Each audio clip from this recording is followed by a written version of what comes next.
Bonjour et bienvenue à ce déjeuner-conférence portant sur le thème du recrutement international en réponse aux enjeux de main-d'œuvre des entreprises et des organisations. Je me présente, Isabelle Simard, directrice au développement économique à la ville de Dolbeau-Mistassini.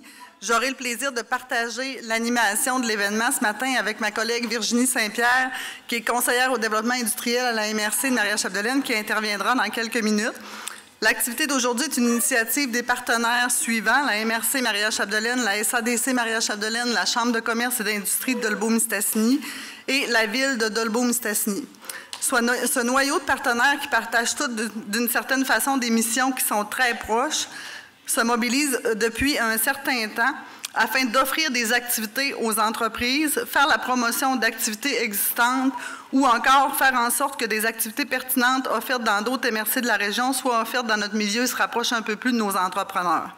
Ceci dans un seul et même but, celui de répondre par du soutien ou des outils aux besoins ou aux préoccupations des entreprises d'ici.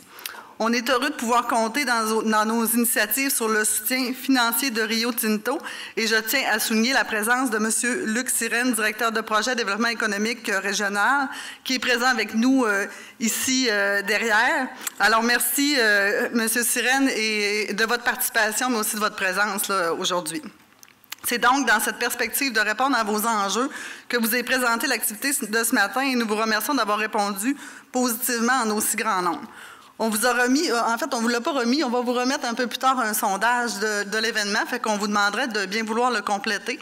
Ça nous oriente aussi pour les prochaines activités. Vous allez voir, c'est très court. On a quatre questions, vraiment oui ou non, là, assez courtes. En ce qui concerne le déroulement de l'activité, vous aurez le plaisir d'entendre 7 personnes aujourd'hui qui, de par leurs fonctions respectives, leur expertise et expérience, pourront démystifier tout ce qui entoure le recrutement international, que ce soit les missions à l'international, l'accueil et la rétention des travailleurs étrangers, l'offre de services pour accompagner les entreprises et les procédures en matière d'immigration.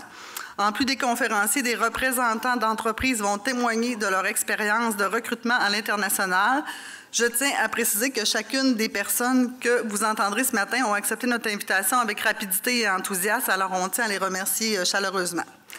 Veuillez prendre note aussi qu'une période de questions va suivre l'ensemble des présentations, fait qu'on ne prendra pas les questions après chacune des présentations, mais à la toute fin. Normalement, on vise 9h15 à ce que vous puissiez quitter pour aller vaquer à vos nombreuses occupations.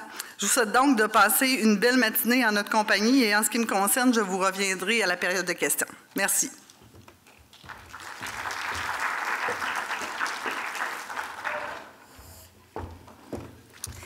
Merci Isabelle. Bon matin, je me présente Virginie Saint-Pierre, je suis conseillère en développement industriel pour la MRC Maria-Chapdelaine.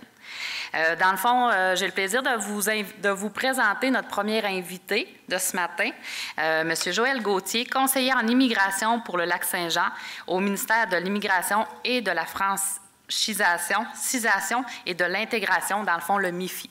Donc, je te passe la parole, Joël.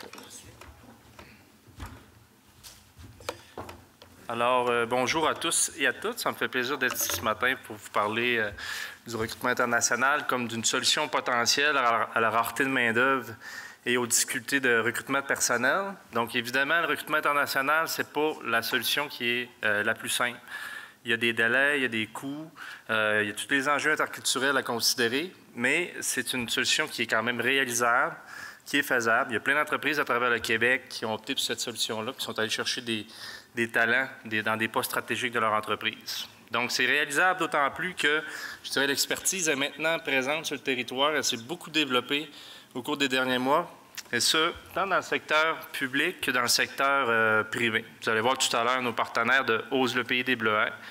Donc, ils ont tout un service d'accompagnement avant l'émission, pendant l'émission et après l'émission. Vous pouvez compter aussi sur le ministère de l'Immigration, qui peut vous soutenir tout au long du processus de recrutement international. Également, dans le secteur privé, on se rend compte que de plus en plus de joueurs, d'agences qui offrent des services clés en main aux entreprises. Donc, ce qu'il faut retenir, c'est que vous n'êtes pas seul dans l'aventure. Je dois dire également que le recrutement international, c'est une solution qui vient quand même en bout de piste. Hein. Les gouvernements vont toujours exiger que les entreprises fassent tous les efforts nécessaires, d'abord au Québec, pour recruter de la main-d'œuvre. Et pour ça, je vous dirigerai vers vos conseillers aux entreprises de chez Service Québec, dans chacune de vos MRC, pour justement bien explorer ces bassins de main-d'œuvre disponibles-là. Donc, l'intention ce matin, c'est de la partie de ma présentation, c'est de vous donner une première mesure de l'implication que ça peut demander à vos ressources humaines de recruter à l'international. OK? On va voir rapidement. Quand je fais ça, vous n'entendez pas bien, hein? C'est pas pire, je connais quand même assez par cœur. Les principales étapes du recrutement international, puis on va essayer d'avoir une compréhension un peu plus globale du processus d'immigration temporaire. Plus spécifiquement, on va voir les catégories d'immigration, donc les voies d'immigration temporaire. C'est quoi les documents complétés, la classification nationale des professions, le salaire minimal qui est à offrir, c'est quoi les impacts du salaire, les coûts administratifs, dépenses à considérer, les délais, les différentes options de recrutement international. Et au final, je vais vous parler du portail employeur qui fait partie intégrante du service aux entreprises du ministère. Donc, il faut savoir que pour immigrer au Québec, dans le fond, il y a deux grandes voies. Il y a les voies d'immigration qui sont dites permanentes. Donc là, on retrouve les travailleurs qualifiés, les gens d'affaires, le regroupement familial, réfugiés. Donc, les gens qui transitent par ces programmes-là arrivent avec un statut. Fonctionne-tu? Arrivent avec un... 2 secondes, ça ne marche pas? Donc, ils arrivent avec un statut de résident permanent. OK? Donc, ça veut dire qu'ils peuvent rester au Québec de façon définitive. Ce qui nous intéresse aujourd'hui, dans le fond, c'est le programme des travailleurs étrangers temporaires. Donc, c'est des personnes qui viennent combler des besoins de main-d'œuvre temporaires. Donc, techniquement, ils devraient respecter votre contrat de travail puis ensuite retourner dans leur pays. Mais ce qu'il faut savoir, c'est qu'au même titre que les étudiants étrangers internationaux, ces personnes-là, après une expérience de travail de 12 mois, peuvent avoir accès à un programme qui s'appelle le programme de l'expérience québécoise, qui permet à ces gens-là aussi d'avoir une voie rapide vers les résidences permanentes. Donc, ces personnes-là peuvent également rester par la suite. Donc, les deux programmes pour le recrutement international, c'est le PTET et le PMI. Donc, le programme des travailleurs étrangers temporaires. On va s'attarder un peu plus sur ce programme-là aujourd'hui parce que c'est celui qui est généralement utilisé et un peu moins respectif que l'autre programme, donc le PMI. Okay? Donc, on va s'attarder plus spécifiquement sur le traitement simplifié, le traitement régulier. Les talents mondiaux, on n'a pas le temps ce matin. Donc, c'est un volet qui s'adresse plus à des volets très spécifiques, là, pour des métiers là, très nichés. Okay? Donc, on va regarder le traitement simplifié et le traitement régulier. Dans le PMI, on va se concentrer spécifiquement sur le volet jeunes professionnels dans le cadre de l'expérience internationale Canada. Donc, on est dans le cadre du programme des travailleurs étrangers temporaires. Les principaux documents à remplir, c'est ces trois-là. Le INT, la CAQ, le permis de travail. L'étude d'impact sur le marché du travail, ça, c'est un formulaire qui est disponible sur Internet. Je vous invite à le consulter pour voir un petit peu le type de questions, puis la complexité des questions, puis la charge de travail que ça demande. Mais c'est une étude, dans le fond, du gouvernement fédéral et du gouvernement provincial qui vise à évaluer si la personne que vous sélectionnez a un impact positif sur le marché du travail. Donc, elle ne vient pas combler... qu'elle ne vient pas prendre un travail qu'un autre travailleur québécois aurait pu occuper. Okay? Donc, c'est l'IMT. Ça incombe à l'entreprise à remplir ce document-là seulement. Le deuxième document, c'est le certificat d'acceptation du Québec. C'est une analyse à la fois provinciale, c'est une analyse provinciale qui vise à évaluer si le candidat a la formation, le profil, les compétences nécessaires pour occuper le poste pour lequel vous avez ciblé. Ça, généralement, c'est complété à la fois par le travailleur et l'entreprise.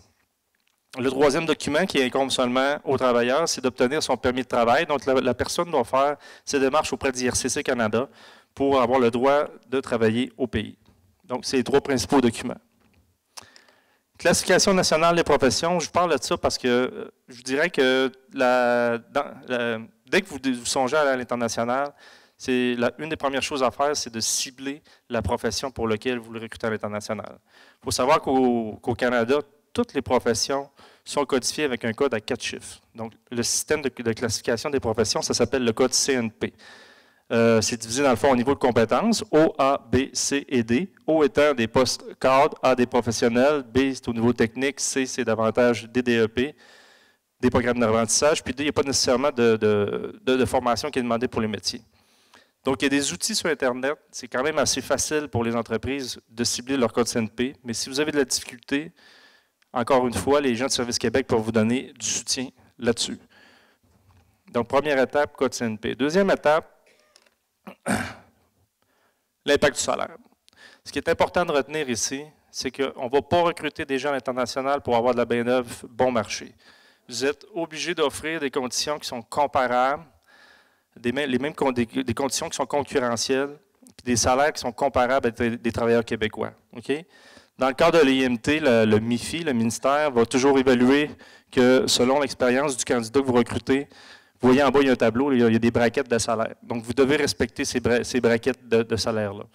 Par contre, si vous avez une convention collective ou un décret, c'est ça qui va s'appliquer. Ce n'est pas le tableau qui est ici. Deuxième concept qui est important de retenir, c'est le salaire médian. Okay? Présentement, au Québec, le salaire médian est à 22 de l'heure. Ça a des impacts dans le cadre du PTET parce que si vous offrez un salaire qui est en bas du 22 de l'heure, bien, les exigences du programme PTET sont différentes. Même chose si vous offrez en haut. On va les voir un petit peu plus spécifiquement tout à l'heure. Donc, première étape, cibler son métier. Deuxième, identifier le salaire qu'on a à offrir. Troisième chose aussi qui est super importante, qui est obligatoire en fait, à part exception, on va voir tantôt, c'est d'afficher vos postes. Donc, vous devez obligatoirement afficher votre poste pour un minimum de 4 semaines. Le guichet emploi du fédéral est obligatoire et vous devez afficher également dans 2 autres méthodes qui sont reconnues. Donc, comme par exemple JobBoom ou Service Québec, ça pourrait être accepté. Donc, troisième étape, afficher. Je reviens aux exigences du programme. Donc, si vous offrez un salaire en bas de 22 de l'heure, vous êtes obligé d'afficher, évidemment, mais l'enjeu qui est important de retenir, c'est que la personne que vous allez recruter en bas de 22 de l'heure, elle va avoir un permis de travail maximum de 12 mois, un permis de travail qui est fermé. Donc, un permis de travail fermé, ça veut dire que les personnes que vous allez recruter peuvent travailler seulement pour votre entreprise. Ils ne peuvent pas offrir leur service à d'autres personnes. Donc, en bas de 22 de l'heure, c'est maximum 1 an. L'autre règle à considérer, c'est le 10 %. Donc, si vous êtes une PME de plus de 10 employés, c'est maximum 10 % de votre staff qui peut provenir de l'étranger. La différence avec le haut salaire, donc en haut de 22 de l'heure, mais là, c'est plus souple un peu. Les personnes peuvent venir techniquement jusqu'à 3 ans dans votre entreprise, toujours avec un permis de travail fermé. Et la règle du 10 % n'existe pas. L'autre volet du PTET, le traitement simplifié. Ça, c'est un peu, je dirais, avantageux ou une chance d'être admissible dans le traitement simplifié. Ça, c'est une liste qui est produite par Service Québec annuellement. Okay? Service Québec nous produit une liste de métiers qui sont admissibles au traitement simplifié, par région. Actuellement, au Lac-Saint-Jean, je sais par exemple qu'un soudeur est sur cette liste-là. Qu'est-ce que ça veut dire si le métier que vous ciblez est sur la liste? Bien, en fait, même si vous n'êtes pas obligé d'afficher, première chose, vous ouvrez un mois dans le processus. Deuxième chose, vous n'êtes pas obligé, vous êtes considéré comme étant à haut salaire, même si vous payez en bas salaire. Donc, les personnes peuvent venir pour une période de 3 ans, puis la règle du 10 % ne tient pas également. On a survolé rapidement les principales étapes du programme de travail étranger temporaire. Donc, ça commence par un besoin de main-d'œuvre. Ensuite, il faut bien identifier le métier, il faut fixer le salaire qu'on veut offrir, il faut savoir le salaire minimum qu'on doit offrir. Par la suite, évidemment, le processus de recrutement international, là, on va les voir un petit peu à la fin de la présentation. Donc, il faut quand même les recruter, ces personnes-là. Quand le candidat est trouvé, après ça, on se lance dans le l'IMT, la CAQ, on remplit les formulaires. Donc, là, un délai de quelques mois pour la délivrance de l'IMT et la CAQ. Et au final, c'est le ressortissant étranger qui doit faire ses démarches auprès du gouvernement fédéral pour obtenir son permis de travail. Tantôt, on va voir qu'est-ce que ça implique en termes de coûts puis en termes de délai, ce processus-là. Le programme de mobilité internationale, donc c'est l'autre programme. Ça, c'est un programme qui est très avantageux parce qu'il est beaucoup moins exigeant en termes de conditions. Donc, il y a beaucoup de personnes qui transigent par le PMI. Je vais donner un exemple concret. Rio Tinto, par exemple, si elle souhaite muter un ingénieur d'une usine d'un pays, dans une usine outre-mer, dans un autre pays, doit passer par le PMI. C'est un exemple, mais il y a toutes sortes de travailleurs qui transitent par le PMI. Mais ce matin, avec le temps qui nous est qui nous est donné. On va se concentrer seulement sur le volet jeunes professionnels dans le cadre de l'expérience internationale Canada. Dans le fond, le Canada, il y a des ententes avec certains pays qui permettent à des jeunes diplômés d'avoir une expérience de travail outre-mer. Donc, il y a des personnes qui viennent au Canada, des jeunes diplômés qui viennent ici, comme il y a des jeunes Canadiens qui peuvent travailler à l'extérieur aussi. Donc, si votre candidat a moins de 35 ans, qui est dans un métier spécialisé, et puis que il a moins de 35 ans, métier spécialisé, puis qui est dans un pays de provenance avec lequel le Canada, il y a une entente. Donc, c'est possible de passer par ce programme-là. Donc, on va voir plus spécifiquement les délais et les coûts de chaque programme maintenant, de l'autre côté. Les coûts associés à l'international. Comme on l'a vu tantôt, dans le cadre du PTET, au niveau de l'EIMT, c'est 1 000 $ pour l'analyse du dossier au fédéral. Il faut rajouter à ça 202 $ pour l'analyse du même document au provincial. Et on rajoute un autre 202 $ pour la délivrance du certificat d'acceptation du Québec. Donc, on compte entre 14 et 1 500 $ par travailleur. Pour le ressortissant étranger, c'est 150 $ qu'il doit débourser pour obtenir son permis de travail. Dans le cadre du PMI, là, on n'a seulement qu'un coût de 230 $ qui est applicable à la conformité du dossier. Il y a d'autres coûts qu'il faut réfléchir. Dans le PTET à bas salaire, il y a des exigences par rapport aux coûts, une réflexion par rapport aux coûts supplémentaires. Dans le fond, vous devez payer les billets d'avion aller-retour de vos candidats dans le bas salaire. Également, vous devez trouver un logement qui est jugé convenable. Pas fournir le logement, mais trouver un logement convenable. Donc, le coût du logement doit ne doit pas dépasser 30 % du revenu net du ressortissant étranger. Okay? Donc, ça, c'est d'autres exigences supplémentaires. Il faut aussi réfléchir aux coûts reliés à l'implication du personnel de ressources humaines. Donc, les coûts reliés aux missions de recrutement international, s'il y a lieu. Donc, les coûts reliés à l'accueil, la francisation et l'intégration. Ça, je dois dire qu'ici, quand même, localement, on est bien servi. Il y a un service qui est gratuit d'accueil et d'intégration de Porte Ouverte sur le lac, qui est très complet. Donc, on est quand même privilégié d'avoir une ressource comme ça sur le territoire. Puis, au niveau de la francisation, il y a une aide financière qui est possible également chez Service Québec. Il faut compter aussi des coûts de consultant en immigration ou d'avocat en immigration si vous faites affaire avec ces ressources-là. Au niveau des délais, donc on reprend, dans le PTET, haut salaire, bas salaire. Ça commence avec un 4 semaines d'affichage. Il faut compter, on estime environ entre 1 et 4 mois tout le processus de recrutement. Un 6 à 8 mois pour l'EIMT, la délivrance de l'EIMT et la CAQ, et un 2 à 8 semaines pour l'immigration, pour le permis de travail. Si vous êtes dans le traitement simplifié, on fait simplement enlever un 4 semaines. Donc, c'est un processus qui va durer entre 6 et 12 mois. OK? Si vous avez besoin de main-d'œuvre dès maintenant, vous comprendrez que ce n'est pas forcément la meilleure solution. C'est une gestion de prévisionnel à moyen terme. Le recrutement international, il faut se prendre d'avance. Par contre, si vous êtes dans le programme de mobilité internationale, là, c'est différent. Hein? Parce que les délais sont plus courts. Du fait que vous n'êtes pas obligé d'afficher, il n'y a pas d'EIMT et il n'y a pas de CAQ. Hein? Puis c'est ça qui cause les grands délais. Techniquement, vous pourriez aller recruter en France si votre candidat, exemple, si vous allez d'une mission en France, si votre candidat est admissible. On a vu des situations où la personne est dans l'entreprise à l'intérieur de 2 mois. Donc, c'est un programme à ne pas dédaigner. Maintenant, quelles sont les différentes options pour recruter un travailleur étranger temporaire? Donc, il y a plusieurs façons de recruter. Vous pourriez faire affaire avec une firme privée. Ça, c'est la formule clé en main. Ces entreprises-là pourraient aller faire les entrevues pour vous à l'international, sélectionner les candidats et faire toute la paperasse qui est nécessaire. Donc, c'est la formule clé en main. C'est certain que là, il y a un coût qui est avec ça. On nous dit que c'est en moyenne entre 10 000 $ et 15 000 $ par travailleur à peu près dans le privé. Vous pourriez également participer à des missions du ministère de l'Immigration, de la francisation et de l'intégration. Nous, on est déployés depuis quelques années, on se redéployé un peu partout sur la planète. On est dans 33 pays, dans plein d'antennes, dans des villes différentes.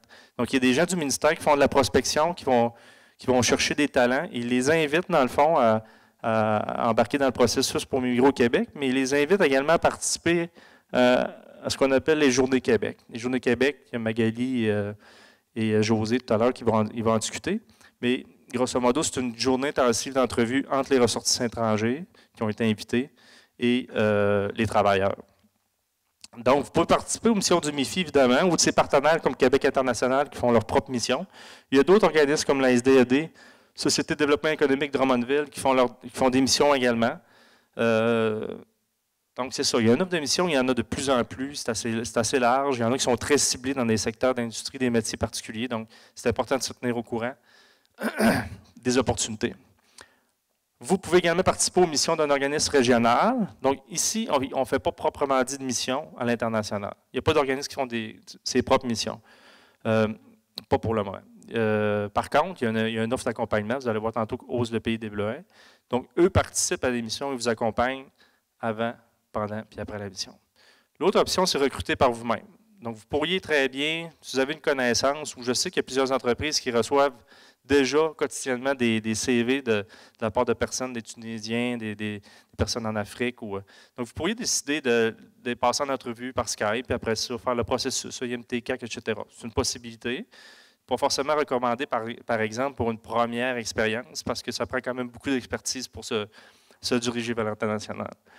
L'autre option, c'est, dans l'option recruter par soi-même, c'est d'utiliser ce qu'on appelle le portail employeur. Donc, le portail employeur, ça fait partie intégrante de l'offre du ministère. Donc, c'est en place depuis le mois de juin.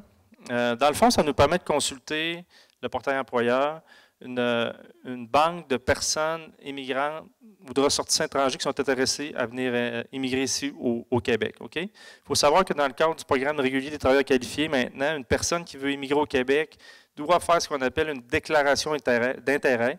Déclaration d'intérêt, c'est, bon, je suis intéressé à travailler au Québec, voici mon expérience, ma formation, ma maîtrise de la langue française. Donc, ils font ça dans une plateforme informatique qui s'appelle Arima. À l'heure actuelle, il y a des milliers de personnes dans cette plateforme-là. Le portail employeur, ça vous permet, en passant par moi pour le moment, d'avoir accès à ces personnes-là qui sont intéressées à venir. Donc, concrètement, vous pouvez m'appeler et dire « Joël, j'ai besoin d'un machiniste qui a 5 ans d'expérience, qui parle très bien français. Je serai en mesure de consulter cette banque-là et vous fournir la liste de personnes. Peut-être le ratio, c'est 10 profils pour un CV. Okay? Évidemment que là, il y a des formules de consentement, tout ça. Là. On ne rentre pas là-dedans ce matin. Mais c'est un outil intéressant pour, si vous n'êtes pas en mesure de vous déplacer à l'international, d'avoir des candidats que vous sachiez qui sont intéressés à venir travailler ici au Québec. Donc, le portail employeur, c'est une possibilité également dans la section « Recruter par vous-même ». Donc, ça, c'est l'interface. Il y a toutes sortes de tri, tout ça. Donc, au final, j'ai dit quand même beaucoup de choses ce matin. Comme vous voyez, c'est technique. Là. Ça peut être assez lourd. Si vous souhaitez, moi, ça me fait plaisir de vous rencontrer. Ça fait partie de l'offre de service. Si vous souhaitez prendre le temps pour regarder ça un peu plus lentement, spécifiquement, si c'est adapté à votre entreprise, vous allez sur www.immigration-québec.gouv.qc.ca. Dans la colonne orange, section services aux entreprises, vous cliquez là. Et là, il y a un formulaire à remplir, ça prend 1 minute. Moi, je vous recontacte dans les 72 heures pour pouvoir regarder ça ensemble. Merci beaucoup.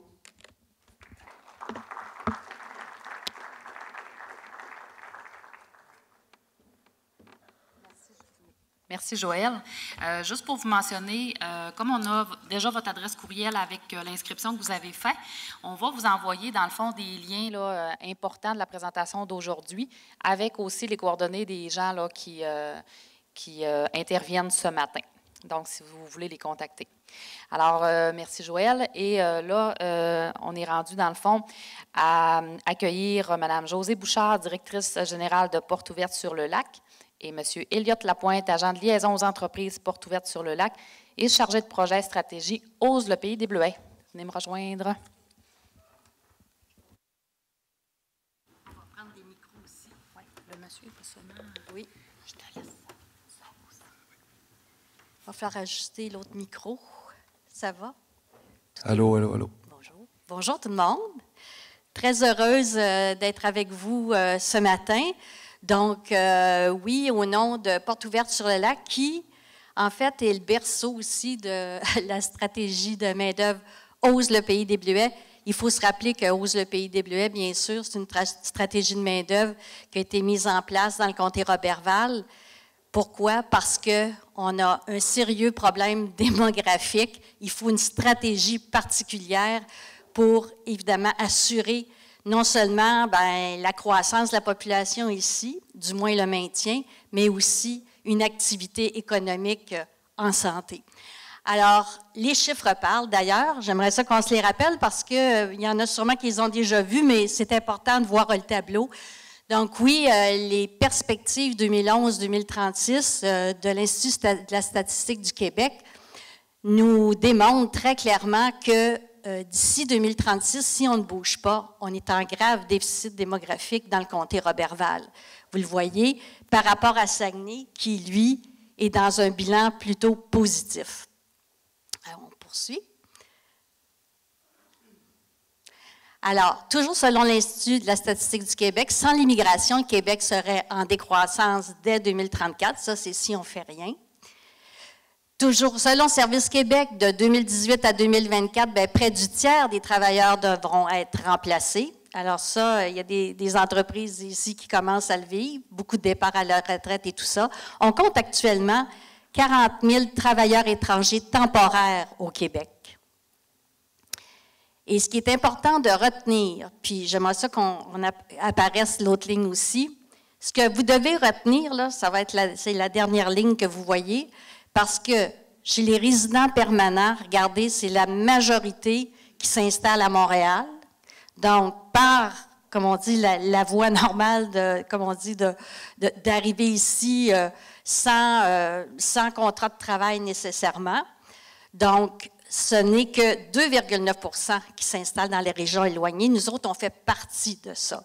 Donc, ça veut dire que si on se fie juste aux résidents permanents, ça ira pas vite pour pouvoir aller chercher des travailleurs qui vont s'installer ici.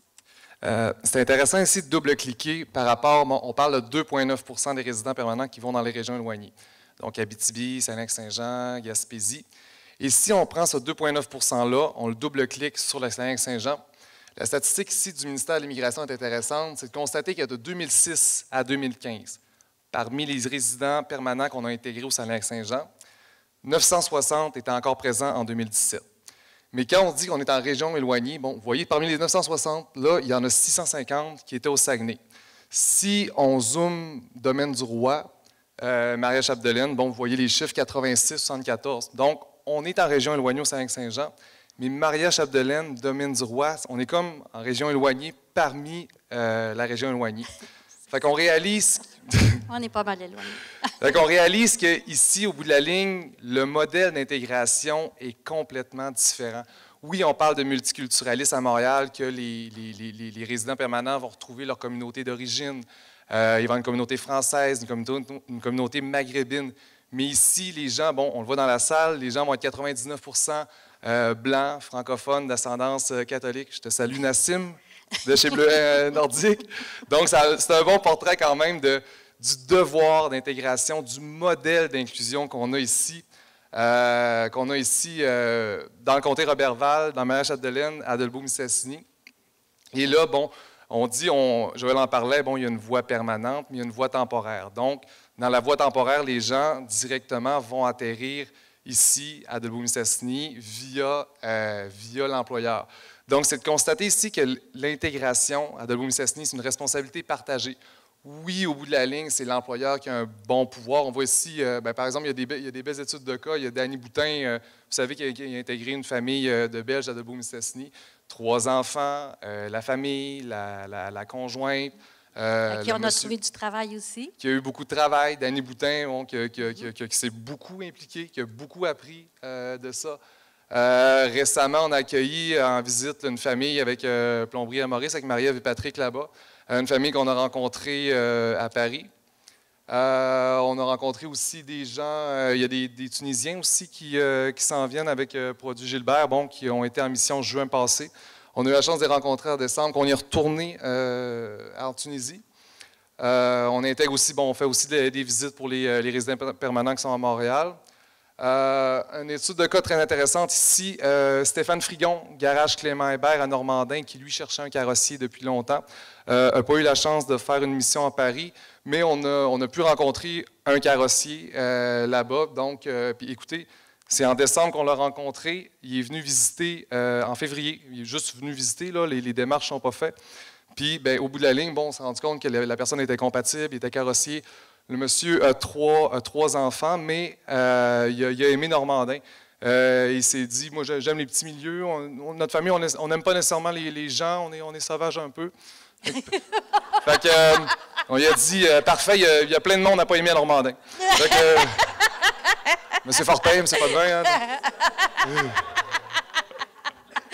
Une belle famille, hein? 3 enfants, ils s'en viennent. C'est vendu, hein? Oui, oui, ils s'en viennent. Ah, qu'est-ce que j'ai fait? Oui, c'est... Peut-être en bas. Est-ce qu'on recommence? Oui, OK, vas-y. OK. C'est ça.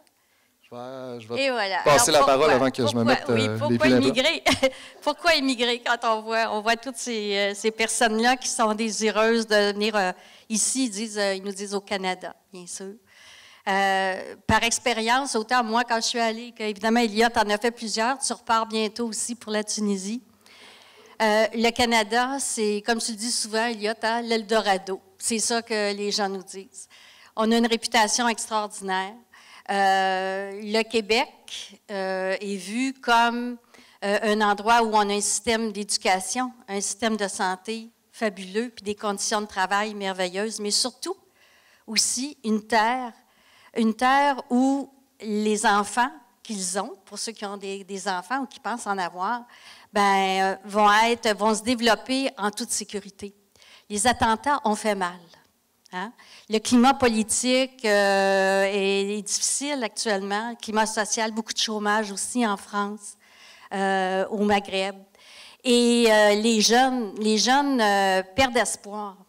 Donc, ils viennent nous voir, puis ils nous supplient quasiment. on le voit chez plusieurs. Et bien sûr, c'est ça, ils ne changent pas de vie parce qu'ils veulent changer de vie comme ça. Il y en a qui sont intéressés par l'aventure aussi, puis on le voit aussi avec des étudiants internationaux. Mais ce qui est important de retenir, puis je vais vous dire que ça, c'est ce qui est transversal dans le travail qu'on mène dans tout le cadre de la stratégie Ose le pays DBE, chez tous les collaborateurs, à travers toute mon équipe, ils peuvent en témoigner. C'est pas seulement l'histoire de Porte ouverte sur le lac, c'est tout l'ensemble. C'est qu'il faut toujours avoir en tête qu'on travaille sur des projets de vie.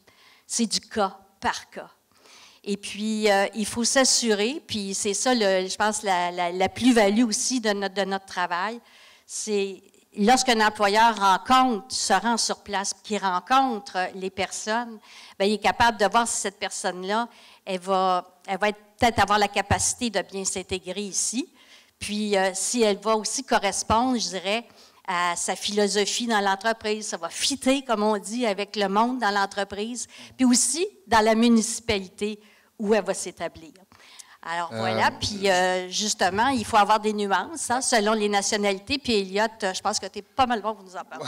Bien, jusqu'à présent, bon, on a vu qu'il y avait beaucoup de nuances à travers les pays, beaucoup de nuances à travers l'intégration qui se fait. C'est sûr qu'à prime abord, on va penser peut-être à tort ou à raison qu'on va beaucoup avoir d'accoutumance, d'accointance avec les Français, évidemment. Mais il ne faut pas oublier qu'on est en région très éloignée. Quand on va en France, par exemple, on parle à un Parisien, est-ce que le Parisien va nécessairement être compatible avec la région? Donc, c'est beaucoup des affaires qu'on va valider. Évidemment, il y a des Français qui aiment la région. Ou, par exemple, on va en Tunisie, où est-ce que le contexte économique est plus instable, le contexte politique est plus instable. Le niveau de vie économique est moins élevé. Donc, on se rend compte au bout de la ligne que l'intégration n'est pas nécessairement plus facile ou difficile d'un pays à l'autre, mais va être différente. Ceux qui vivent avec un niveau de vie moins élevé, peut-être qu'ils vont avoir de moins grandes attentes d'arriver ici, contrairement à un Français ou un Belge qui a un niveau de vie plus élevé, que lui, c'est plus un projet de vie avec les enfants qui va vouloir peut-être répéter transposer son pouvoir économique. Donc, c'est toutes des questions qu'on répond, qu'on est là, puis qu'avec l'expertise, on finit par développer puis par nuancer. Absolument. dans l'accompagnement qu'on fait quand on va en mission avec vous, ça s'inscrit d'un continuum. On est avec vous du début à la fin. Du début jusqu'à... Au début, évidemment, il faut vous convaincre là, d'embarquer là-dedans. Certains sont déjà convaincus, d'autres, vous avez beaucoup de questions. Mais évidemment, on est là avec vous durant la mission. On n'est pas là pour s'immiscer dans votre processus de sélection, s'immiscer dans vos entrevues, mais être là selon vos besoins. Des fois, on va aller double valider avec vous le projet d'immigration. Je me répète, la compatibilité avec la région. Essayez de voir les petites nuances qu'il va y avoir au travers des candidats. On est là dans l'accompagnement pendant le délai. C'est sûr que le gros de la job, il se fait quand vous revenez de mission. Souvent, on va être en contact avec les candidats que vous avez sélectionnés. Les candidats n'intègrent pas seulement un emploi, mais il y a toute la famille avec ça qui les accompagne. D'un candidat à l'autre, le lien qu'on entretient avec eux est différent. Beaucoup vont nous contacter par Messenger, vont vouloir des questions. Est-ce que mon enfant va pouvoir rentrer à l'école en janvier? Est-ce que ma femme va avoir un emploi? Donc, c'est toutes des petites questions que nous, dans notre accompagnement, on peut répondre. Puis peut-être que le candidat, ça peut beaucoup le rassurer. C'est des questions qui n'est pas nécessairement à l'aise de parler à vous en tant qu'employeur. Souvent, dans certaines cultures, le niveau hiérarchique est comme plus top-down. Donc, de répondre à ces questions-là, c'est plus difficile. Évidemment, vous n'apprendrez rien, on est là durant l'accueil, l'intégration, puis on est là durant tout le suivi, puis évidemment la rétention des candidats. Donc, c'est... je pense que c'est important de dire aussi, Eliott, que lorsqu'on accompagne un employeur lors de ces missions-là, évidemment qu'on ne s'immisce pas dans toute l'entrevue qui doit être menée, l'entrevue technique comme telle, là, pour obtenir le poste. Il y a des gens qui nous ont accompagnés qui peuvent en témoigner. Et on est là, nous, donc, pour ensuite, après l'entrevue, les accueillir puis passer un temps avec eux pour pouvoir leur parler justement des services qu'on peut leur offrir, du soutien qu'on va avoir en amont, donc avant l'arrivée, parce qu'on travaille avec FaceTime et tout ça, et puis donc après l'arrivée. Et là, je pense qu'à la prochaine diapositive, vous allez avoir effectivement, là c'est le travail de porte ouverte sur le lac. Alors là, nos agents très motivés, je salue Erika qui est ici ce matin, elle est justement sur le territoire Maria-Chapdelaine. Écoutez, donc, on s'occupe du logement, de trouver effectivement du logement, c'est le transport et qu'il faut prévoir. Il y a tellement de choses. Toutes les petites choses de la vie, c'est la carte d'assurance sociale, c'est la carte d'assurance maladie, c'est de faire visiter, en fait, de les informer sur tous les services qu'ils vont avoir lorsqu'ils vont arriver. Même, écoutez, admettons qu'on reçoit des gens du Maghreb, bon, ben c'est important de les amener, de faire une première épicerie, par exemple, avec eux, pour qu'ils puissent être au courant, évidemment, de comment... Qu'est-ce qui est disponible pour eux aussi, parce qu'ils sont souvent à la recherche de produits aussi qu'ils vont pouvoir retrouver encore ici.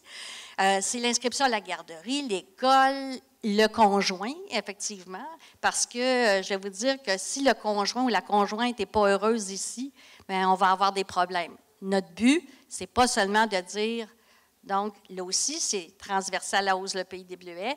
Je ne fais pas que, évidemment, combler un emploi quelque part, mais ce qu'on vise, c'est l'établissement durable, des gens heureux, des gens qui vont faire que, effectivement, au niveau social, bien, ils vont venir contribuer à la communauté. Et dans cet esprit-là, actuellement, autour du lac, il y a un projet qui est en train de se mettre en marche avec Municipalité attrayante où on dit, bien, écoutez, les Africains disent, ça prend tout un village pour éduquer un enfant, mais écoutez, pour accueillir des gens qui soient migrants ou immigrants, bien, ça prend toute une communauté aussi pour les accueillir, pour faire en sorte qu'ils vont bien s'intégrer. Puis, c'est une responsabilité partagée. Et ça, comme on dit, c'est comme un tango, ça. Il y a des efforts qui doivent se faire de part et d'autre, et nos agents d'intégration sont là pour les accompagner là-dedans. Les principaux avantages pour l'entreprise de participer, c'est sûr que dans le recrutement international, Joël le disait, il y a plusieurs options. Vous pouvez faire affaire avec des firmes privées, vous pouvez recruter directement via Skype, mais les avantages pour l'entreprise de se plier directement à une démarche, de se déplacer dans le pays, évidemment, c'est de démontrer son leadership dans le processus. C'est très, très, très rassurant pour les candidats, de voir que l'employeur s'est déplacé dans son pays d'origine, qui s'est plié à la démarche. Pouvoir choisir ses futurs employés selon ses valeurs, ses attentes. La dernière fois qu'on est allé en Tunisie, on était avec une entreprise qui cherchait des préposés aux bénéficiaires. Puis lui, c'était très, très, très important. Lui connaissait sa clientèle, connaissait son équipe.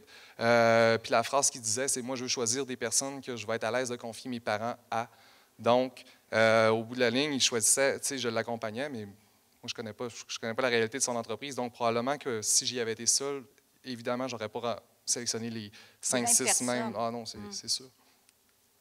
Connaître le pays d'origine, connaître la réalité des candidats, surtout quand on va dans des pays du Maghreb comme la Tunisie, le Maroc, c'est toujours bien de comprendre la culture de ces gens-là qui vont arriver par la suite. On ne passe pas les entrevues de la même façon non plus. Non. Selon la culture. Non, puis on finit, tu sais. La dernière fois que j'étais en Tunisie, on en a passé 80, donc du premier au dernier, disons que le mindset se développe, la sensibilité se développe, puis écoutez, il n'y a pas de meilleure façon de voyager.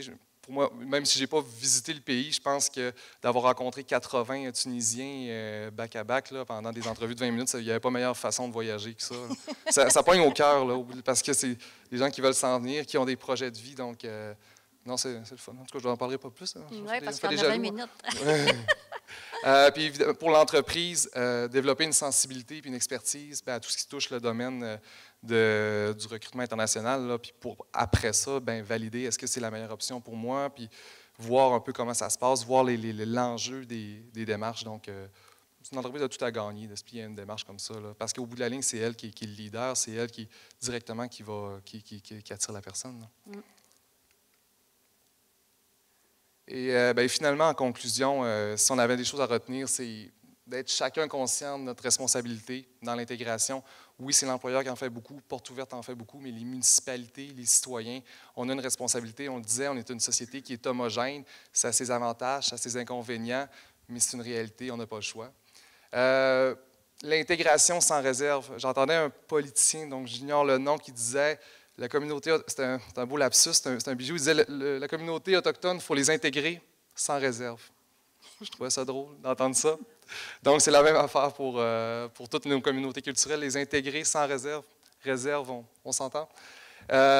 Puis finalement, se connaître, être fier de qui on est, pour s'ouvrir à l'autre. On dit souvent s'ouvrir à l'autre, mais s'ouvrir à l'autre à partir de qui? À partir de qui on est, être fier, se connaître, puis d'être conscient qu'on a une culture qui est commune, puis d'amener l'autre à l'embrasser avec nous. C'est pas finalement... parce qu'il y a quand même des inquiétudes. J'entends souvent des gens dire, bon, par exemple, si on accueille ici des gens de confession musulmane, bon, est-ce qu'on va être obligé de créer des lieux de prière? Est-ce qu'on va... Alors, écoutez, il ne s'agit pas de tout laisser, tout abandonner. Qu'est-ce qu'on fait actuellement dans notre entreprise lorsqu'on accueille des gens avec d'autres us et coutumes? C'est un dialogue qui s'installe. Et je pense que c'est important, effectivement, au contraire, de faire connaître notre culture. Ces gens-là sont intéressés ils sont ouverts à venir ici, c'est parce qu'ils veulent aussi s'intégrer. Il faut jamais oublier ça. Alors, puis nous, ce sont des choses aussi qu'on valide lorsque les entrevues se réalisent sur le terrain. C'est-à-dire qu'on challenge aussi les gens. Donc, pour donner cet exemple-là, c'est important de les mettre aussi face à la réalité, de ne pas juste vendre du rêve, de dire, écoutez, à Dolbeau-Mistassini, bon, il n'y en a pas de mosquée. Il y en a qui ont fait des recherches, il y en a qui ne le savent pas qu'il n'y en a pas de mosquée ici. Alors, vous savez, il faut qu'on mette les gens aussi devant la réalité. Mais tout ça se fait en toute convivialité. Puis quand on revient de ces missions-là, je pense qu'autant pour les employeurs qu'on accompagne que pour nous autres, on revient tellement enthousiaste, tellement riche. C'est une expérience humaine extraordinaire. Voilà. Puis pour les candidats qui veulent connaître le Québec, qui veulent s'intégrer, qui veulent connaître la culture québécoise, mais on peut voir ça d'une manière positive parce qu'on dit à Dolbeau, tu n'auras pas le choix de connaître qui on est, de manger de la tourtière, de la tarte au bleuet. Contrairement peut-être à Montréal, où ça peut être plus difficile dans les grands centres, où est-ce qu'ils vont retrouver leur communauté d'origine. Donc, on a la chance. On a la chance d'avoir un beau territoire comme ici, d'avoir une culture qui est propre. Donc, beaucoup de, comment dire... L'avenir est à nous appartient. Voilà. Merci beaucoup. Merci.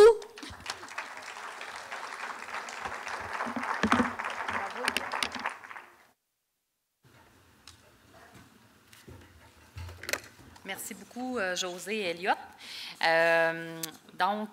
Maintenant, je laisse la parole à Magali Robert, qui est conseillère pour Attraction internationale MRC Domaine du Roi, Lac-Saint-Jean-Est et Maria Chapdelaine. Tu peux venir me trouver, Magali.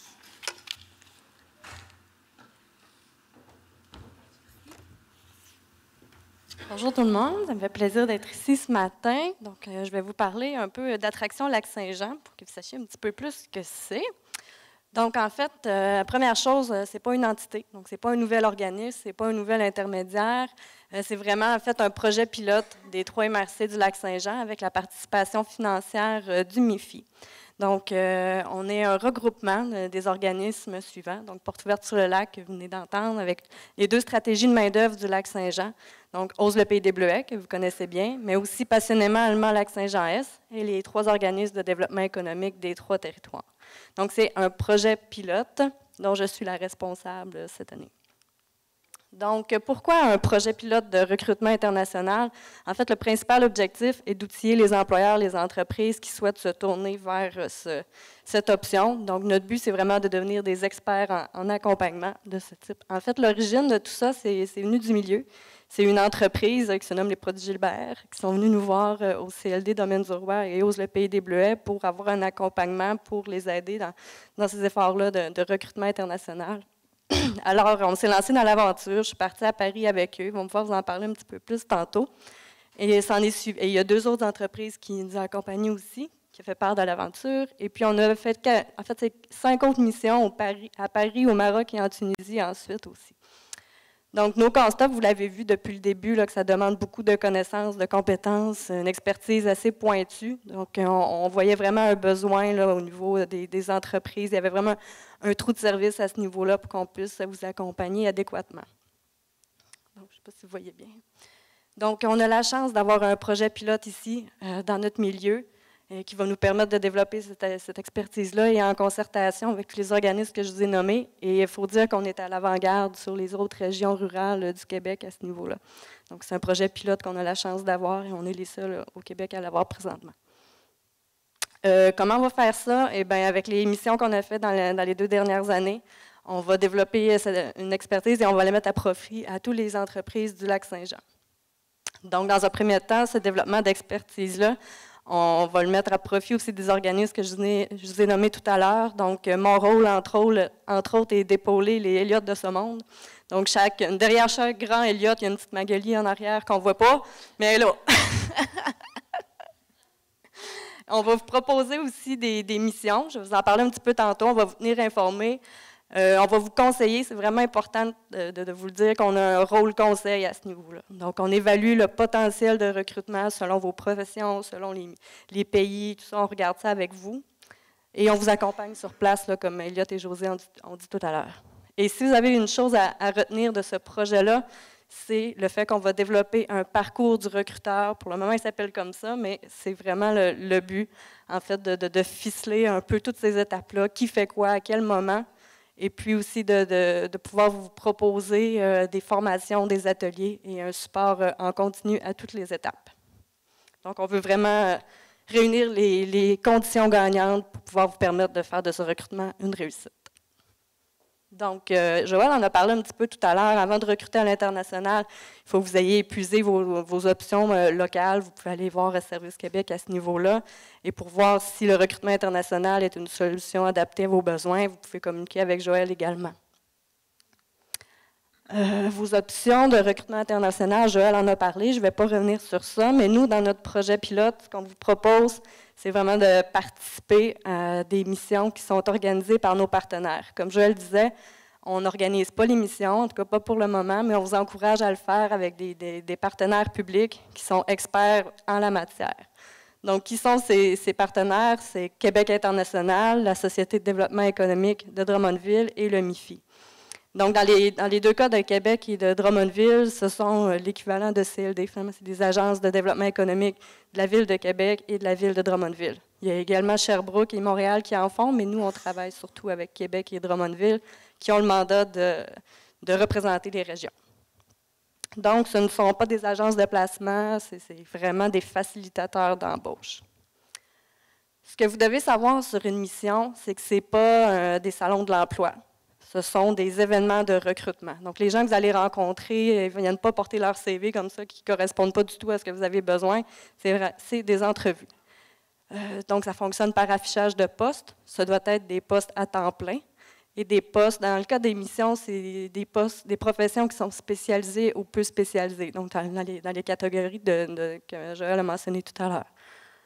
On ne parle pas ici de travailleurs saisonniers dans le domaine agricole ou temps partiel. Donc, par exemple, soudeur, les professions qu'on va aller recruter dans le cadre de ces missions-là, c'est surtout soudeur, machiniste, cuisinier, psychologue, etc., mais vraiment dans le domaine plus DEP, technique et en montant. Au niveau des compétences, je parle. Au niveau, ensuite, après l'affichage des postes, nos partenaires s'occupent de la présélection des candidats dans les pays, que ce soit en France ou en Tunisie. Donc, il y a une présélection qui se fait des candidats. Ils vont vraiment les trier. Ils vont regarder les CV, ils vont regarder que les compétences, les diplômes correspondent avec ce que vous recherchez. Ensuite, vous allez devoir trier les CV, vous allez devoir convoquer les gens en entrevue et vous déplacer, évidemment, sur place pour réaliser vos entrevues. Une autre chose que vous devez savoir, c'est que vous payez seulement pour le voyage et la présélection, donc vous ne payez pas par candidat. Que vous embauchez 1 ou 10 personnes, le coût est le même, là, vous payez vraiment juste ce que ça coûte pour le voyage, plus les frais qui sont imputables à l'employeur pour les papiers d'immigration que Joël a parlé tout à l'heure. Donc, pourquoi participer à une mission? José et Elliot vous en ont parlé aussi. En fait, à qui ça s'adresse? Bien, ça s'adresse à toutes les petites, moyennes ou grandes entreprises. Ça s'adresse à tout le monde, en fait. Si vous avez comme objectif entre 1 et 10 embauches, vous pouvez aller au-delà de ça, mais ça commence à être beaucoup, puis ça dépend aussi de la taille de votre entreprise. Donc, ça, on regarde ça avec vous aussi avant de partir. Ça va vous permettre de créer des contacts. Donc, en plus des embauches que vous allez faire, dans le cadre des missions, souvent, on rencontre entre 50 et 100 candidats par entreprise, donc voire même plus. Vous allez pouvoir faire une banque de CV en plus des embauches que vous faites sur place. En fait, c'est ouvert aussi à tous les secteurs. Ça dépend, en fait, des professions. Ce qu'on va faire, tantôt, je disais qu'on faisait vraiment un rôle conseil. Bien, c'est ça, c'est qu'on va valider si la profession, c'est facile de recruter ou non à l'international, parce qu'il y a des métiers que ça peut être plus complexe. Donc, on regarde ça avec vous. En fait, ça, Elliot et José, on a parlé un petit peu tout à l'heure que vous pouvez participer à une mission, bien, vous vous investissez dans l'embauche de vos candidats, vous vous imprégnez de la culture sur place, et puis vous participez à un projet de vie d'une famille qui souhaite s'installer ici. Donc, quelques chiffres au niveau de nos partenaires de Québec International. Pour vous donner une petite idée, à Paris, en juin dernier, on était 122 employeurs de partout au Québec et il y a eu 7000 entrevues qui se sont faites. Donc, ça fait beaucoup de monde qui passe dans ces événements-là. On s'en va encore en Tunisie dans 3 semaines et jusqu'à maintenant, on est 48 entreprises qui allons partir pour 123 postes et puis là, on a reçu 15 000 CV. Mais là, on a reçu 15 000 CV. Si nos partenaires reçoivent les CV, ils sont en train de faire la présélection de ces CV-là. Et là, déjà, nos entreprises ont reçu cette semaine un premier dossier avec une centaine de CV dedans. Et ils sont en train de trier tout ça. Maintenant, dans le cadre de notre projet pilote, ce qu'on vous propose, c'est de faire partie de la délégation du Lac-Saint-Jean qui va aller à Paris les 13 et 14 juin. Donc, vous avez sur vos tables la petite promotion, je ne vais pas la relire, vous allez pouvoir la regarder. Mais essentiellement, à quoi ça consiste? C'est les Journées Québec à Paris, dont Joël vous a parlé tout à l'heure, qui sont organisées par Québec International. La date limite est le 27 mars. Donc, c'est vraiment la date limite parce que le 6 avril, vos offres d'emploi doivent être affichées. Donc, d'ici le 27 mars, vous allez pouvoir vous inscrire. Le coût est de 7 650 $. Ça, c'est le tarif régulier. Mais comme ce sont des Journées Québec qui sont organisées par le gouvernement de la France et le gouvernement du Québec, le ministère du Travail, en fait, il finance une partie. Donc, pour les entreprises de 250 employés et moins, ça va vous coûter 4 700 $ plus taxes. Et comme je disais, en fait, le prix inclut les billets d'avion, le transport terrestre, donc c'est vraiment juste le voyage que vous allez payer. Et il y a des possibilités de financement, donc je vous conseille d'aller voir vos conseillers chez Service Québec, qui vont pouvoir regarder avec vous s'il y a d'autres possibilités au niveau du financement. Et également, vous allez pouvoir aller voir votre MRC pour voir s'il y aurait des possibilités à ce niveau-là aussi. Donc, comme je disais, les Journées Québec à Paris, ce sont des journées qui sont organisées depuis 2008, 2 fois par année. Les résultats de Québec International sont de 2500 travailleurs qualifiés, embauchés et 6000 nouveaux arrivants. Donc, ça fait quand même beaucoup de monde, c'est assez intéressant. Et pourquoi la France? Bien, en fait, José en a parlé tout à l'heure. Il y a vraiment un intérêt des Français à venir ici, mais aussi des Européens. Donc, vous allez rencontrer des gens qui viennent pas juste de la France, mais aussi d'un peu partout en Europe. Donc, de la Belgique aussi, par exemple. Bon, ça, José en a parlé un petit peu tout à l'heure. Il y a une situation qui est économique qui est assez difficile. Il y a un bassin de travailleurs aussi qui est intéressant en France. Et il y a une stratégie d'immigration qui est très intéressante en France. Excusez-moi. Excusez-moi, je ne vais pas bien.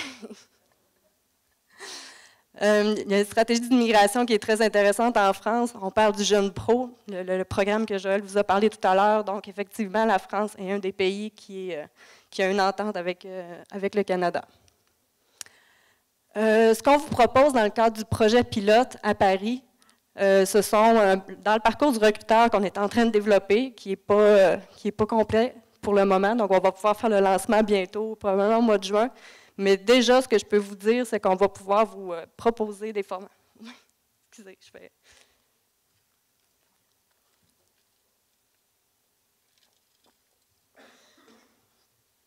Je suis diabétique, ça peut que je n'ai pas assez bien mangé. Donc, le parcours du recruteur, on va pouvoir vous proposer des formations, des ateliers auprès d'experts. Donc, c'est ce qu'on est en train de monter présentement. Et ce qu'on va pouvoir, là, on va pouvoir vous tenir au courant à mesure, mais ce qu'on devrait pouvoir vous proposer, c'est une consultation pré-départ avec un expert en immigration, parce qu'on n'est pas autorisé à faire les papiers avec vous. Et une banque d'heures privée au retour aussi. Donc, ça risque d'être très intéressant. Vous allez avoir aussi un atelier sur la préparation à l'entrevue avec des candidats européens. Tantôt, Elliot et José en ont parlé, que c'est différent au niveau des entrevues. Il va y avoir aussi un soutien au retour pour vous accompagner dans les compétences interculturelles à développer en entreprise.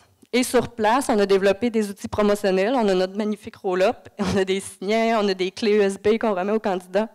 Donc, c'est des outils promotionnels qui s'adressent aux candidats de la France là, pour pas nécessairement les convaincre parce qu'ils sont déjà convaincus, mais de leur parler du milieu de vie. Là. Donc, dans nos documents qu'on leur donne, ce n'est pas nécessairement des documents touristiques. Là. On leur parle du système de santé, de la garderie, des écoles et tout ça.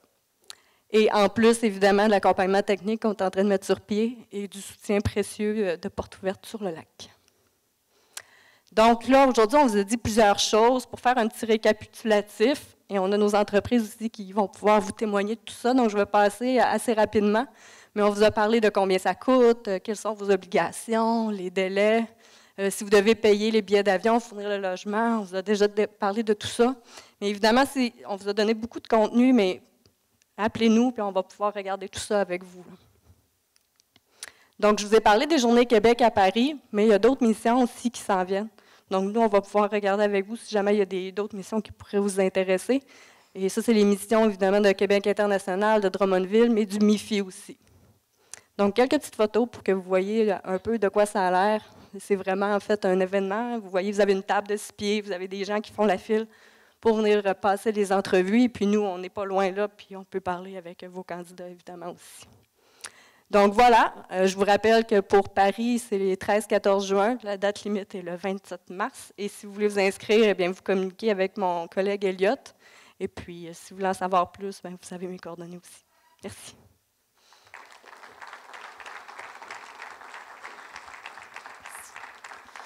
Merci Magali. Donc, nous sommes maintenant rendus à donner la parole à 2 entreprises qui ont vécu l'expérience de mission à l'international. Alors, je inviterai à me rejoindre pour Produits Gilbert, dans le fond, Mme Cindy Blanchette, responsable des ressources humaines, et M. Sébastien Gilbert, responsable en amélioration continue. Juste à prendre place sur une chaise. Et pour Plomberie à Air Maurice, M. Patrick Godreau, président. J'invite aussi Elliot qui va venir animer le panel de discussion.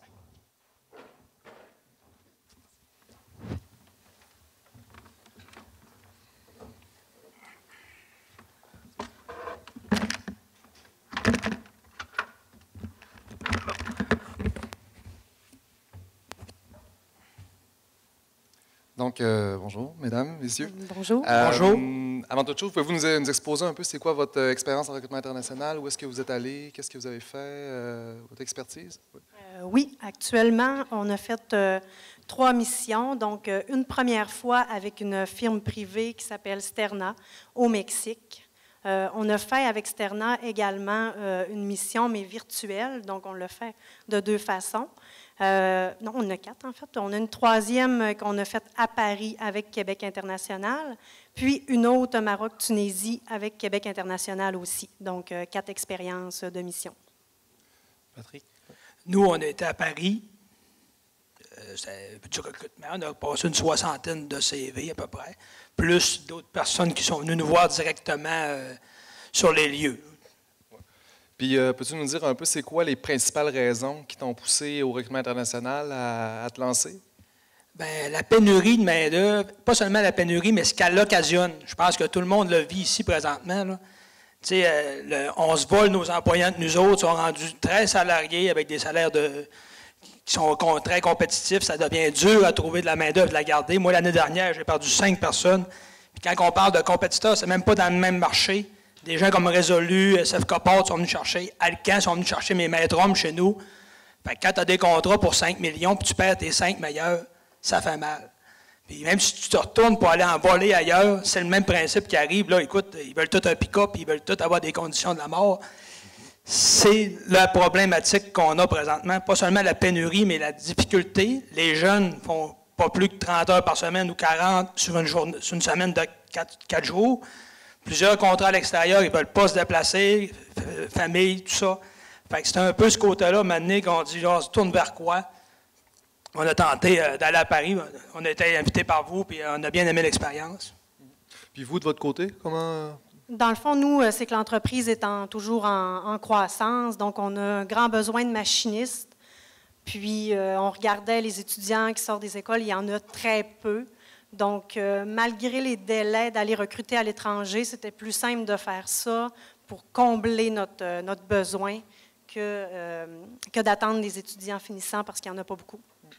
Exactement. Dans le fond, un 6 à 8 mois pour quelqu'un qui est pleinement qualifié, plein de compétences, c'est pas long là, dans notre cas. Là. Puis, pouvez-vous nous parler un peu des compétences des candidats que vous rencontrez quand vous allez à l'étranger? Ça ressemble à quoi? Sont compétents pour la plupart quand vous les rencontrez en entrevue? Est-ce que ça se transpose bien à vos réalités? La première mission qu'on a faite au Mexique, en fait, le Mexique... Vous cherchiez quoi? C'est des machinistes à commande numérique. Donc, on a quand même plusieurs machines qui ont des types de programmation spécifiques. Le Mexique, c'est un peu la Nouvelle-Chine. Hein. Il y a beaucoup de grandes entreprises, ils ont beaucoup de technologies là-bas. Donc, il y a vraiment un bassin de machinistes qui sont compétents. Donc, on avait comme un petit filon aussi là, avec Sterna, qui est un ancien machiniste qui a trouvé un petit filon dans ce coin-là. Oui, exact. Toi, Patrick, au niveau des plombiers à Paris, comment ça s'est passé? Écoutez, il y a beaucoup de personnes qualifiées qui sont venues nous voir. Même, on a passé un petit test psychologique un peu pour voir quel type que c'était. Puis c'est tous des gens qui sont entrepreneurs, qui sont fonceurs. Parce qu'évidemment, pour partir de la France, s'en venir ici, il faut que tu aies des couilles un peu. C'est quasiment pratiquement que de ça qu'il y avait. On a même rencontré 3 personnes qui avaient des entreprises en plomberie qui étaient prêtes à former leurs entreprises pour s'en venir ici travailler comme travailleurs.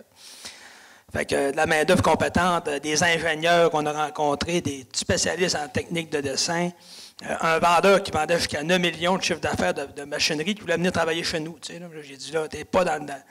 Je pense que tu vas baisser de salaire, tu n'aimeras pas ça. Puis c'est également lui qu'on a rencontré, que vous avez vu sur la photo tout à l'heure. Il est descendu nous voir au Québec pour venir voir comment ça fonctionne dans notre région. Puis ses enfants sont maniaques du hockey. Fait que c'est sûr qu'on va essayer de travailler pour qu'ils s'en viennent.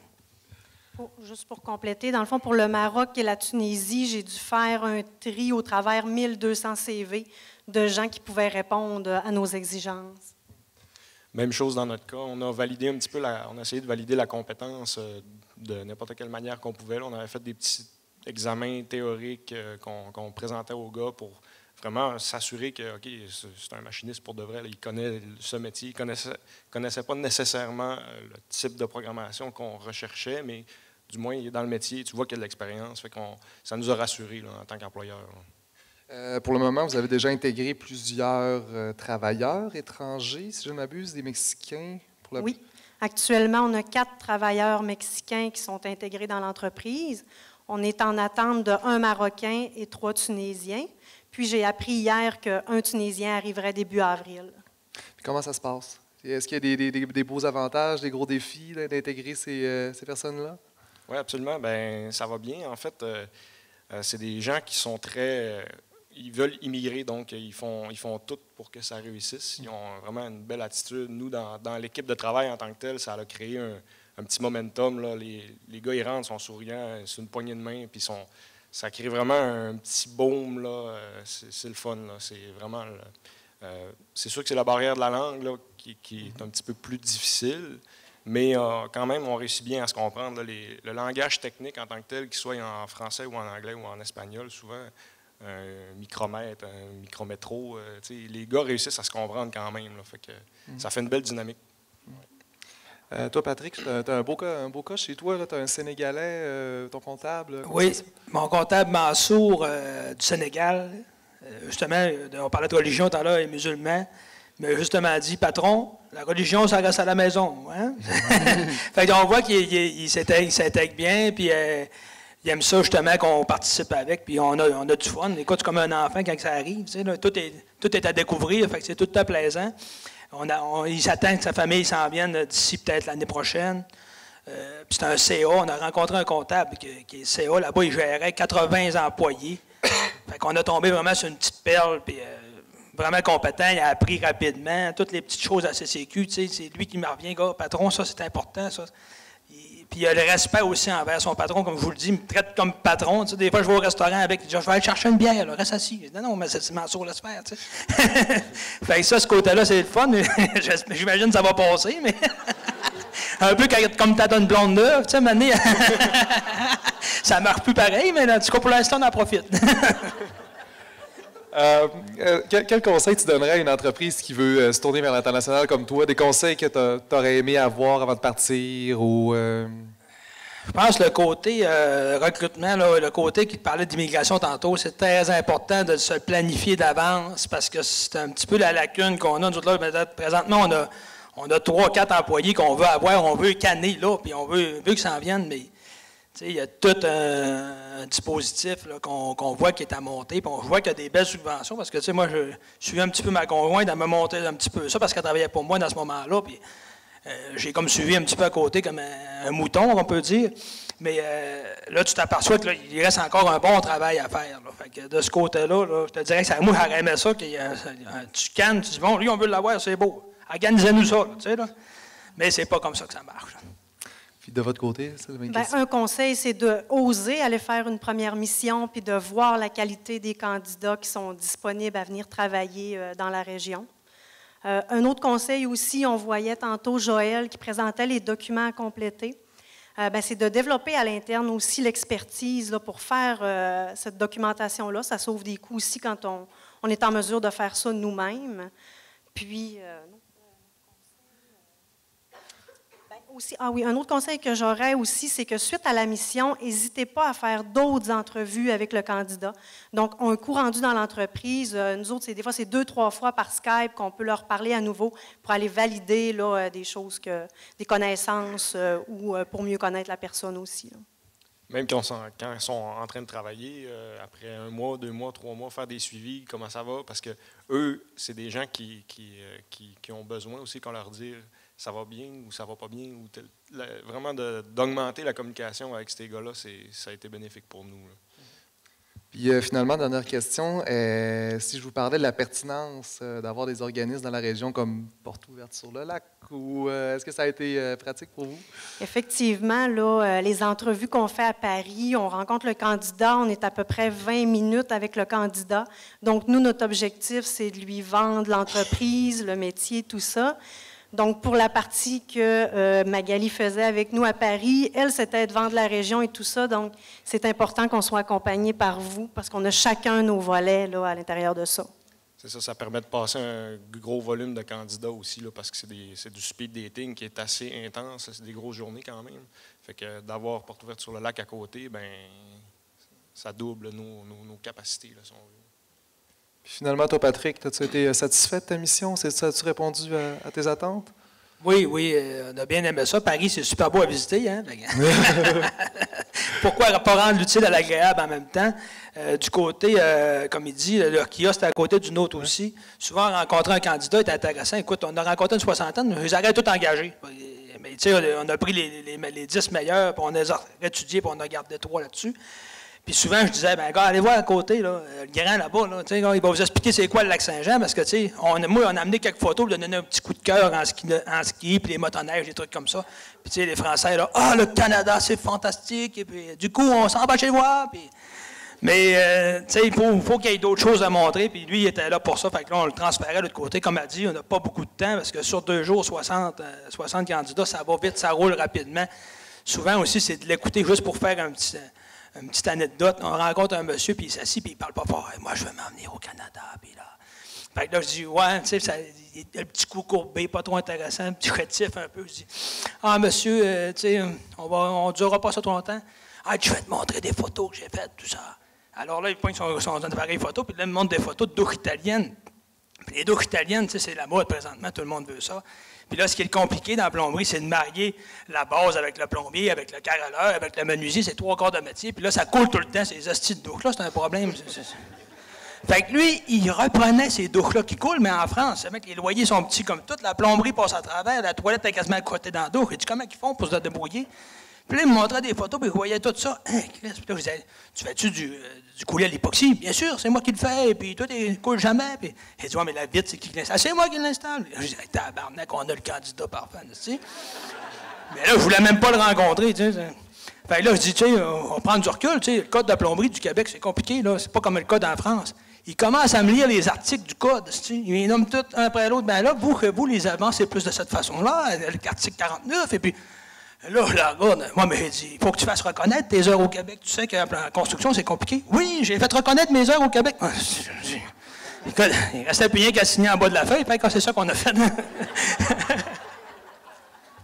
Pour les intéressés, Patrick lance son premier one-man show. Vous pouvez acheter des billets en sortant à l'arrière.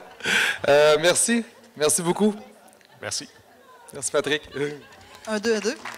Je vous demanderais de rester assis. Les autres vont venir vous rejoindre pour la période de questions. Merci beaucoup, M. Godreau, Mme Blanchette, M. Gilbert. Merci, Elliot, pour cette animation. On est maintenant rendu à la période de questions. Je demanderais à José, Joël et Magali de venir vous rejoindre. Peut-être à côté, là, debout, il y a de l'espace. Même s'il n'y a pas de chaise. Puis on est rendu à la période de questions. Alors, je vais me déplacer avec le micro. Faites-moi signe si vous avez des questions. Je vous demanderai de vous nommer et de nommer l'organisation que vous représentez ou l'entreprise. Alors, ne vous gênez pas. Oui, Audrey, une question. J'arrive.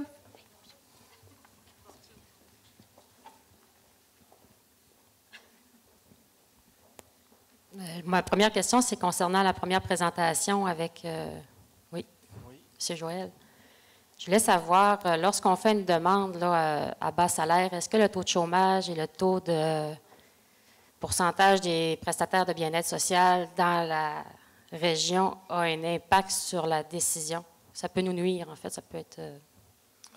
En fait, oui, c'est une question très précise. Je n'ai pas parlé durant la présentation, mais pour le bas salaire, il y a certains métiers, puis je n'ai pas la liste là, complète, mais il y a certains métiers que si le taux de chômage est en haut de 6 % dans la région. Là, maintenant, il est à combien dans la région? Tu quelqu'un qui le sait exactement? Il est à 6 %. Exactement. Donc, 6 %. Si c'est en haut de 6 % il y a une liste de métiers qui a un code de refus automatique. Je pense, mettons, à femme de chambre dans les hôtels. C'est un métier qui est sur la liste. Donc, c'est à vérifier. Oui, ça peut avoir un impact. Donc, si on descend en bas du 6 %, puis ça varie, hein? Je pense que c'est une moyenne. Il faudrait regarder là, la moyenne annuelle. Mais elle est là, la contrainte. Merci. Une autre personne, une question? Ne vous gênez pas. Oh!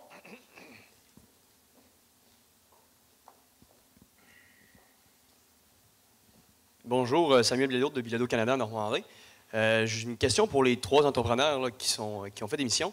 C'est bien simple. Comment se passe l'intégration des gens, je vous dirais, en dehors du travail, les week-ends, les soirs?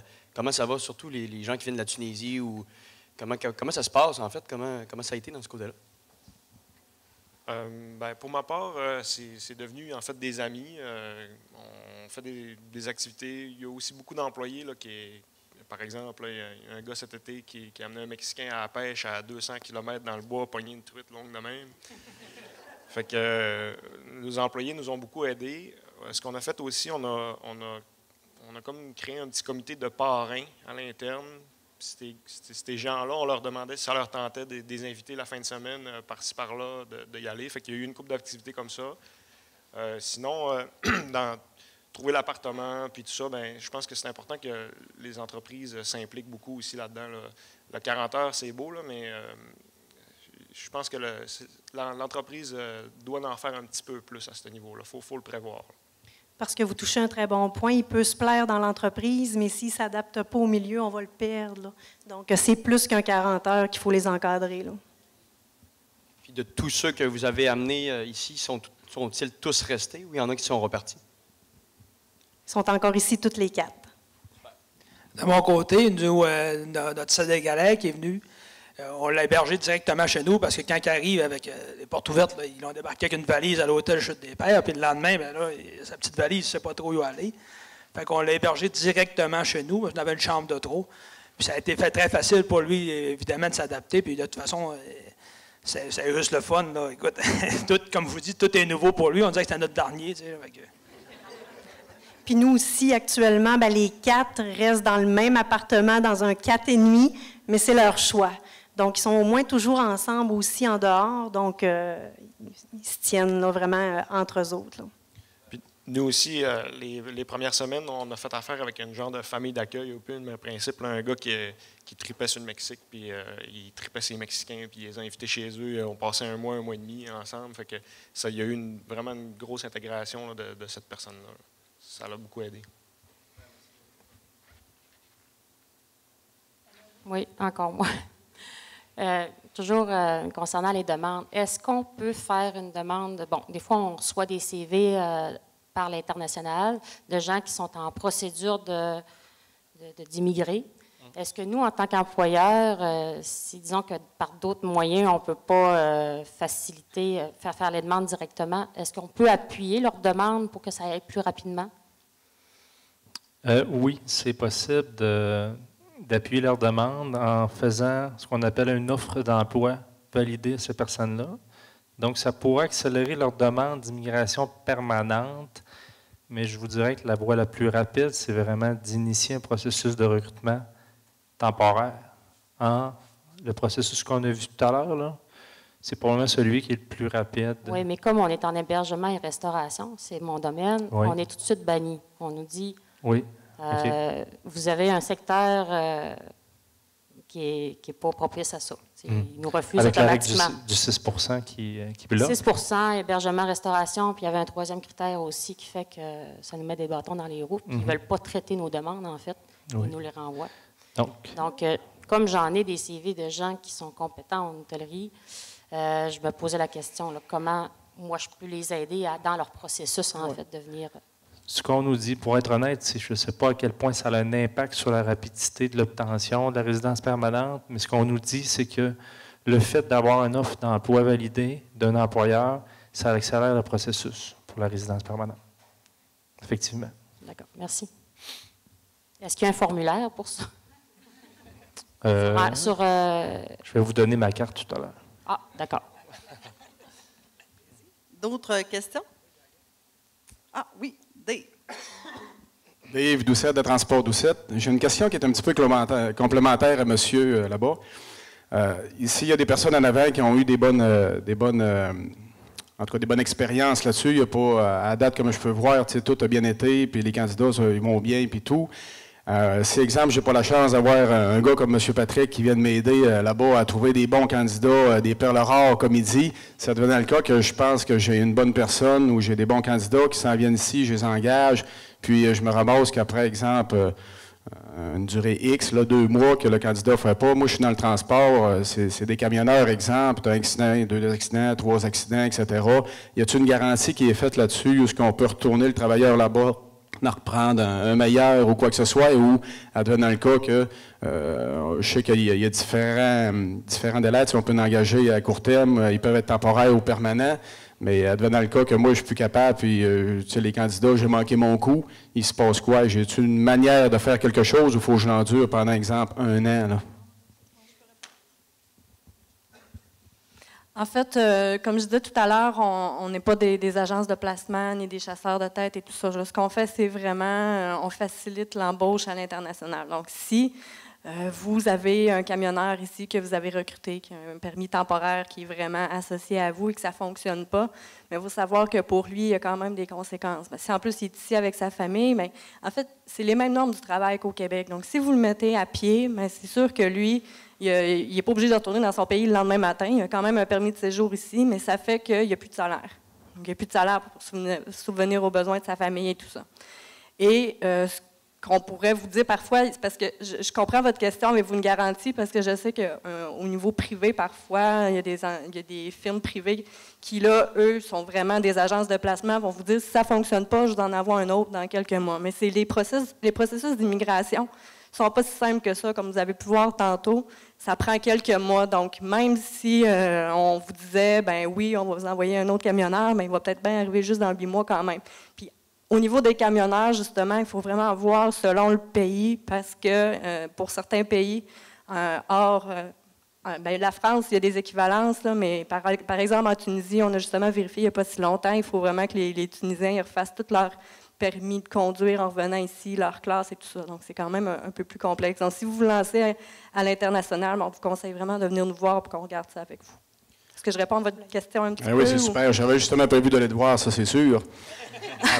Après ça, une autre petite question peut-être par rapport à ça, c'est que ça revient un petit peu dans le même but, là, mais advenant le cas, parce qu'on sait que les délais sont assez longs là-dessus, à part si on fait affaire en France, ça peut prendre 1 an, comme probablement plusieurs gens d'affaires ici, dont Patrick, n'importe qui, les délais sont longs, donc là, on pense avoir besoin aujourd'hui, on embarque dans le processus, on fait venir, exemple, une dizaine de candidats de l'extérieur, puis on arrive dans 1 an, puis les contrats, des fois on en a, des fois on n'en a pas, des fois il y a de quoi qui change.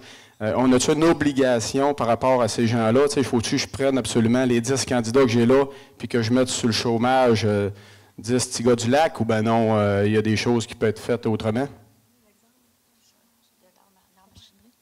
On est en train de vivre quelque chose, justement, avec l'art machinerie à Métabetchouan. Ils ont donc accueilli des Mexicains aussi qui sont arrivés l'an passé.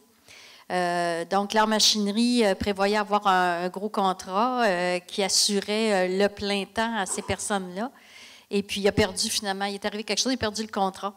Donc, là, notre agente, Alma, a travaillé fort pour les accompagner. Il y a un support, d'abord un support moral là-dedans et tout ça, mais pour obtenir du chômage. Puis finalement, là, on a su dernièrement qu'ils avaient pu obtenir de l'assurance-emploi. Il faut dire que l'art machinerie a continué aussi à leur donner quelques heures de travail dans la semaine, mais ils n'étaient pas capables de garantir le plein temps. On sait que là, ils vont être capables de recommencer à plein temps bientôt. Mais ça a été, tu sais, quand on dit il y a des moments d'insécurité aussi, besoin d'accompagnement, autant, évidemment, le patron était complètement désolé aussi de ce qui se passait. Donc, c'est tout le monde qui a travaillé ensemble pour pouvoir essayer de trouver la solution parce qu'on ne l'avait jamais vécu. C'était une première, vraiment. Alors, voilà. On a découvert que finalement, on l'a tout appris en même temps, qu'on pouvait avoir recours à l'assurance-emploi. Bon, bien, merci beaucoup pour vos réponses. Pour faire du pouce un petit peu sur votre question aussi, la mission qu'on a faite avec la firme privée qui est Sterna International, Bruno Paradis, là, si vous voulez plus de détails, il est juste là, mais il y a une espèce de politique là, de garantie, si on veut aussi. Là. Fait que s'il y a un problème professionnel ou quoi que ce soit, là, c'est discutable.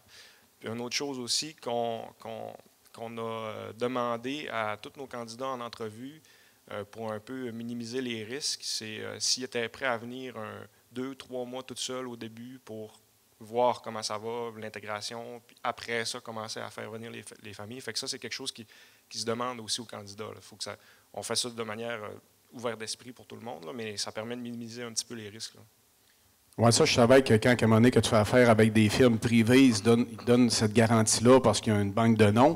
Par contre, c'était plus au niveau de si je fais les démarches personnelles puis que je vais avec le soutien des organismes qui nous ont fait des présentations ici. Si on a si on a une genre de petite garantie de ce sens-là ou quoi que ce soit, c'est un peu ça l'idée là-dedans. Là. Merci. On aurait peut-être le temps pour une dernière question. Ça va?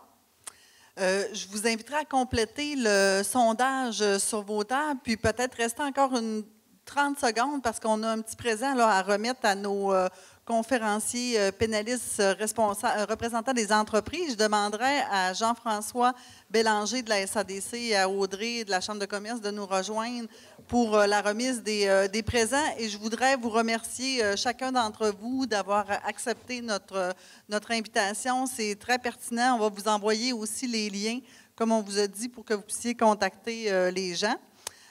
Donc, je vous invite, Audrey, Jean-François, pour remettre un cadeau à Patrick et aussi aux gens de Produits Gilbert pour les remercier d'avoir accepté notre invitation. Merci, merci à vous.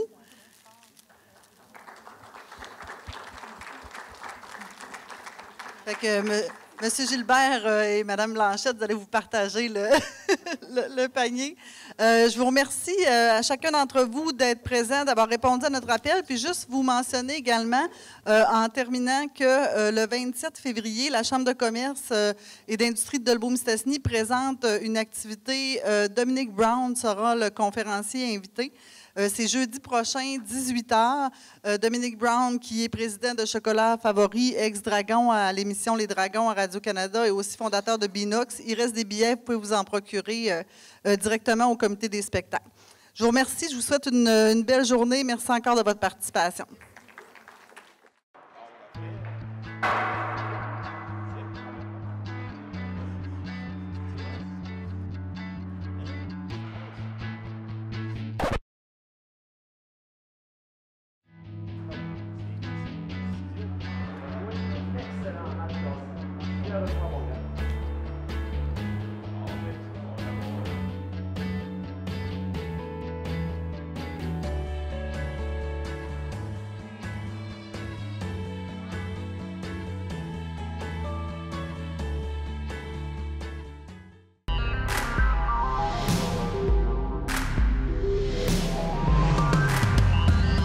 Thank you.